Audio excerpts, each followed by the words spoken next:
ಹಸಿದ ಡೆಲಿವರಿ ಬಾಯ್ಗೆ ಊಟ ನೀಡಿದ ದೆಹಲಿ ಗ್ರಾಹಕರ ಮನುಷ್ಯತ್ವಕ್ಕೆ ಕರಗಿ ಕಣ್ಣೀರು ಹಾಕಿದ ವಿತರಕ. ದೆಹಲಿಯಲ್ಲಿ ಆದಿತ್ಯ ಎಂಬುವವರ ಮನೆಗೆ ಫುಡ್ ಡೆಲಿವರಿ ನೀಡಲು ಹೋದ ವ್ಯಕ್ತಿಯನ್ನು ಅವರ ಹಸಿವನ್ನರಿತ ಗ್ರಾಹಕರು ಪ್ರೀತಿಯಿಂದ ಮನೆ ಒಳಗೆ ಕರೆದು ಊಟ ಬಡಿಸಿದ್ದಾರೆ. ತಟ್ಟೆಯಲ್ಲಿ ಬಡಿಸಿದ ಬಿಸಿ ಊಟವನ್ನು ಕಂಡ ಡೆಲಿವರಿ ಬಾಯ್ ಭಾವುಕನಾಗಿದ್ದು, ಮನೆಯಿಂದ ಹೊರಟಾಗ 1 ಕಪ್ ಚಹಾ ಕುಡಿದಿದ್ದೆ ಅಷ್ಟೇ, ಕೆಲಸದ ನಡುವೆ ಹಸಿವಿನ ಅರಿವೇ ಇರಲಿಲ್ಲ ಎಂದು ಕಣ್ಣೀರು ಹಾಕಿದ್ದಾರೆ. ತನಗೊಬ್ಬ ಮಗ ಮತ್ತು ಮಗಳಿದ್ದು ಅವರ ಭವಿಷ್ಯಕ್ಕಾಗಿ ಹಗಲಿರುಳು ದುಡಿಯಲೇಬೇಕು ಎಂದು ತನ್ನ ಕಷ್ಟದ ಜೀವನದ ಬಗ್ಗೆ ಹೇಳಿಕೊಳ್ಳುತ್ತಿರುವ ವಿಡಿಯೋ ಸಾಮಾಜಿಕ ಜಾಲತಾಣಗಳಲ್ಲಿ ಭಾರಿ ವೈರಲ್ ಆಗಿದೆ.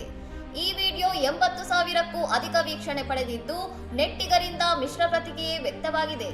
ಕೆಲವರು ಇನ್ನೊಬ್ಬರ ಹಸಿವು ನೀಗಿಸಿದ್ದು ಪುಣ್ಯದ ಕೆಲಸ ಎಂದು ಮೆಚ್ಚುಗೆ ವ್ಯಕ್ತಪಡಿಸಿದ್ದಾರೆ.